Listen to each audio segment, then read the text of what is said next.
March 12 നാളെ രാവിലെ പൊങ്കാല മഹോത്സവം.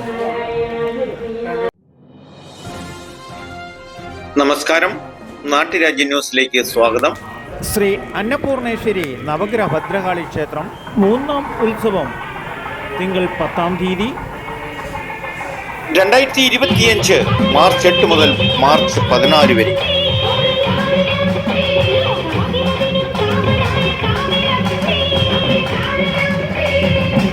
തൊടുപുഴ ശ്രീ അന്നപൂർണേശ്വരി നവഗ്രഹ ഭദ്രകാളി ക്ഷേത്രത്തിലെ തിരുവുത്സവവും പൊങ്കാല മഹോത്സവവും ദ്രവ്യകലശവും മാർച്ച് മാസം 8-ാം തീയതി ശനിയാഴ്ച നവഗ്രഹ പൂജയോടുകൂടി ആരംഭിക്കുകയാണ്.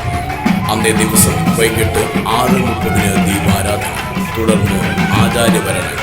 തൊടുപുഴ ശ്രീ അന്നപൂർണേശ്വരി നവഗ്രഹ ഭദ്രകാളി ക്ഷേത്രത്തിലെ തിരുവുത്സവാഘോഷ പരിപാടികളിലേക്ക് എല്ലാ ഭക്തജനങ്ങളെയും ക്ഷണിക്കുകയാണ്. താലപ്പൊലി എതിരേൽപ്പ് മഹോത്സവം തൊടുപുഴ ശ്രീകൃഷ്ണസ്വാമി ക്ഷേത്രത്തിൽ നിന്നും നെറ്റിപ്പട്ടം കെട്ടിയ ഗജവീരന്റെയും പഞ്ചവാദ്യത്തിന്റെയും ആട്ടക്കാവടിയോടെയും അകമ്പടിയോടെ എഴുന്നള്ളിപ്പ് ക്ഷേത്രത്തിൽ എത്തിച്ചേർന്നപ്പോൾ ഭക്തിസ്വായുധമായ ദീപാരാധനയ്ക്ക് ശേഷം സ്റ്റേജ് പ്രോഗ്രാമുകൾക്ക് തുടക്കം കുറിച്ചു.